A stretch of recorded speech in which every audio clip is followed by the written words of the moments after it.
इस भवन में साक्षात विराजमान रहती है और अपने भक्तों को आशीर्वाद देती है। आइए चलते हैं और दिखाते हैं माँ भवानी का रूप रंग। अभी स्नान की है और कितना सुंदर रूप रंग होगा, आइए देखते हैं। चलिए हम अपने दर्शकों से रिक्वेस्ट करते हैं कि वीडियो में जुड़े हैं और देख रहे हैं तो माँ भवानी का उद्घोष, जय माँ भवानी का उद्घोष रुकना नहीं चाहिए। सिर्फ और सिर्फ कमेंट बॉक्स में जय माँ भवानी का उद्घोष सुना चाहिए। जय माँ भवानी।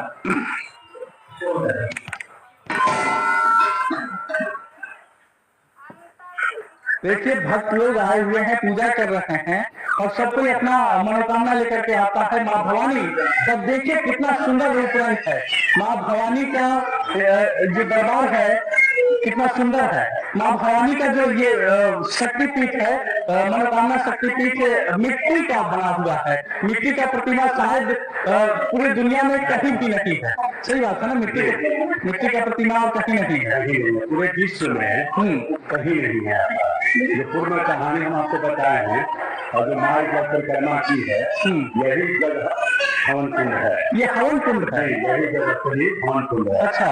और इसी में एक बार माँ परिक्रमा की है और यहाँ आते आते जब उनका कोई स्थान दिखाई नहीं दिया तो इसी जग में कुंड में देखिए कि अब तो हम शंकर भगवान के पास जाते हैं, वहाँ भी हमारा स्थान प्राप्त नहीं होगा और यहाँ तो हमारा स्थान निर्णय नहीं किया, तो केवल हम इस जग को विध्वंस करते हैं, विध्वंस कर देना। जब ये जग विध्वंस हो गया, पूरे विश्व में इनका शरीर का टुकड़ा हो गया, तो कुछ साल बीतने के बाद हजारों हजार के मान के चला जाए और समय बीतने के बाद में तब राजा तुरंत और कैसे बने मन पर दुर्गा सरस्वती के 13वां अध्याय में आया हुआ, तो वही ये सारण वन था।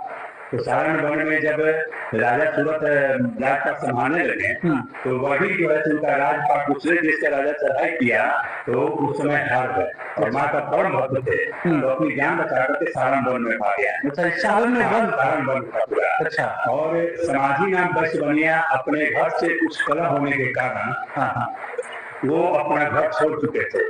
तो ये दोनों इसी वन में अपना एक जगह मुलाकात हुआ और दोनों एक दूसरे कहानी अपना बताए, तो दोनों का कहानी सेम मिला और वही दोनों साथ में वन वन भटकने लगे। तो बगल में आपका 15 किलोमीटर की दूरी पर डोरीगंज में चिरान घाट में मेधा ऋषि का आश्रम था। मेधा ऋषि का जी। अच्छा। वही आश्रम में इन लोगों ने जाकर के अपना विश्राम किया, तब तक मेधा मुनि का आभास हो गया कि कोई अतिथि मेरे दरवाजा पर आ चुका है।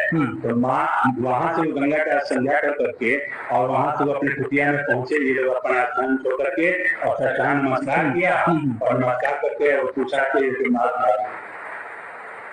विप्रवर मेरा जो है से इस तरह से सत्संग हो चुका है, हमें इसका मार्ग दिया है। तो वही जो है बताएं कि जाओ यहाँ से 15 किलोमीटर की दूरी पर गंगा के तट पर एक बहुत विशाल जग होने वाला था। अच्छा। जो जग अधूरा रह चुका है, उस हवन कुंड को तुम साफ करके गंगा से मिट्टी ला करके और नौ दुर्गा की प्रतिमा बना करके, ये जो देख रहे हैं ये प्रथम पुत्री द्वितीयम ब्रह्मचारिणी तृतीयम चंद्र घंटेति पुष्पांडेति चतुर्थम पंचमम स्कंद मातेति षष्ठम कार्यायिनी च सप्तमम कालरात्रिति महागौरीति च अष्टमम नवमम सिद्धिदात्री च नव दुर्गा प्रकीर्तिता। यही माँ का 9 रूप में आपका विराजमान हुआ है, जिसका स्वरूप भी हम लोग शीशा में से दिखाया गया है। 9 माँ का ये रूप रंग देखिए, 9 माँ का रूप रंग है जो यहाँ साक्षात तस्वीर में दिखाया गया है। और खास देख लीजिए भाई साहब, माँ भवानी के दरबार में माँ भवानी के जो प्रिय है भगवान शिव का लिंग साक्षात विराजमान है। थोड़ा दिखाया जाए इस चीज को। भगवान शिव माँ भवानी के प्रिय साक्षात उनके पास में विराजमान है और देख लीजिए कितना सुंदर रूप रंग है। एक चीज और हम जानने का प्रयास करेंगे। वो बता रहे हैं कि जब ये लोग तपस्या किए तो तपस्या करने के बाद 3 साल 3 महीना तीसरा दिन जब व्यतीत होने लगा तब माँ साक्षात दर्शन दी। अच्छा। और वही बोली कि मानो भक्त से क्या मांगना चाहते हो, हम तुम्हारे पूजा से तपस्या से बहुत प्रसन्न हैं। तो वही राजा सूरत बोले कि हे माता, हमारा राजपाट छीन हो गया है, आप मुझे अपना शक्ति प्रदान कीजिए। तो तथास्तु इनको वरदान मिल चुका। समाधि नाम वैसे बनिया बोले कि हे माता बिन बुलाए कोई भी आपके दरवाजा पर आता है या मार्ग से जाने पर या किसी से बात करते हुए सुनने पर उसकी महत्वाकांक्षा बढ़ती है कि हम माँ से दर्शन करें। तो यदि आपके दरवाजे पर आता है तो उसे खाली हाथ नहीं लौटने दीजिए। तब से आज तक ये उसी समय से उन्हीं लोग का बनाया हुआ है। और ये कुंड जो देख रहे हैं, कुंड को दिखाइए, ये कुंड जो है से इसमें लाखों घैला आप पानी डालिए, ये पूरा भरेगा नहीं। और पूरा इसको खाली कर दीजिए, ये खाली भी नहीं होता है। मतलब लाखों भरा इसके अंदर डाल दीजिए पानी का, लेकिन भरने वाला नहीं है। और लाखों भरा निकाल दीजिए, फिर भी खाली होने वाला नहीं। और इसी स्थान से अपना कुछ कार्य के लिए अपना इसमें लोग हाथ डालते हैं और शुभ, और वही अपना लेकर के जाते हैं, घर में रखते हैं सुरक्षित। माँ के नाम से दीपक जलाते हैं। यहाँ भी हम लोग भक्तों से कहते हैं कि माँ का दीपक जलाने के लिए आप अपना घी, कपूर, हुमाद वगैरह ये सब अपना दीजिए और आपके नाम से यहाँ भी जलेगा। और जो है से आप अपने स्थान पर भी जलाइए। माँ की कृपा होती है, भक्तों का कामना पूर्ण होता है। और वो जो है से यहाँ फिर जाकर कुछ सामान को वापस करना पड़ता है। वापस करना जी, क्योंकि गुप्त स्थान है और यहाँ से जो कुछ भी लेके जा रहे हैं आपकी मन की बात माँ जान रही है और वो क्या दे रही है वो माँ ही जान रही है। अच्छा, एक बात बताइए, गंगा माता गंगा से डायरेक्ट कनेक्शन है? जी नहीं, जी नहीं ना।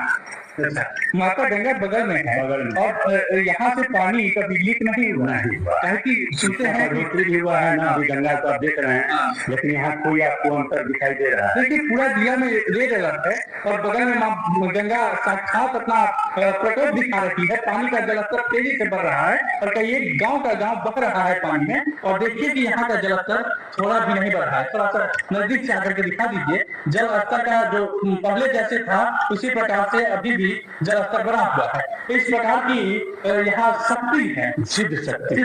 और इनका माने यहाँ बहुत सारे अवघड़ लोग भी आते हैं। जी, और एक हमारे दूरी पर जो आमी का सिवाना बोलता है, जिसके बाद में मैंने दूसरा अपना गांव से हो गया। तो बहुत बड़ा भक्त थे, वो भी कानू कामाख्या का मैंने दूत थे अपना, और वहाँ पर अगरपंथी करते थे। तो उनको कुछ प्राप्त लेना था, तो वो जब चले वहाँ से दिघवाड़ा में जब आए तो उनको आभास होने लगा कि यहाँ पर कोई शक्ति है। तो वो आते आते यहाँ तक तो पहुंच गए। यहाँ आने के बाद में पूर्व की बात है जिसमें हम लोग का दादा परदादा जी होंगे। तो वो जो है से यहाँ से माँ से इतना स्वच्छ होकर के भाव होकर विनती की है कि माँ जाने के लिए उनके साथ मैंने विषम हो गई, मैंने एकदम विवश हो गई। हाँ, या अगर हम चले जाते हैं तो यहाँ कौन देखेगा। तो इनका परम भक्त हम ही लोग के कुल वंशज में जो हराजी गांव पड़ता है, हराजी बगल में। जी जी, तो यहाँ से कुछ लोग वहाँ भी ब्राह्मण बचे हुए हैं। तो उनके पास में वो न कुछ पढ़े लिखे थे, ये कक्षा में, लेकिन माँ का परम भक्त थे और रात्रि में वो पूजा कर अपना आसन पर बैठे थे। तो उनको माँ स्वप्न दी कि देखो यहाँ पर ऐसे ऐसा बहुत बड़ा अवसर आ चुका है, तुम शास्त्रार्थ के लिए यहाँ पर आदमी को एकत्रित करो। तो काम किए, माँ का आदेश हुआ। गाँव भर जब यहाँ जुटाई, यही जगह स्थल है जिसमें शास्त्रार्थ किया गया। तो शास्त्रार्थ में 2 दिन 3 दिन का टाइम चलता था, तो उसमें सब सारे उपरास होते चले जाते थे। तो फिर माँ स्वप्न दी कि देखो यहाँ किसी को नहीं बचेगा, तुम जो है से बैठो सत्रार्थ में। तो विनती की हे माता, हम तो कुछ पढ़े लिखे हैं नहीं और हम कैसे इसमें बैठेंगे। तो बोले कि तुम मेरे गर्भगृह में बैठना। और वहां से क्वेश्चन होते गया। माँ की कृपा हुई, सरस्वती के रूप में जीवा प्रवास कर गई ये ब्राह्मण देवता को।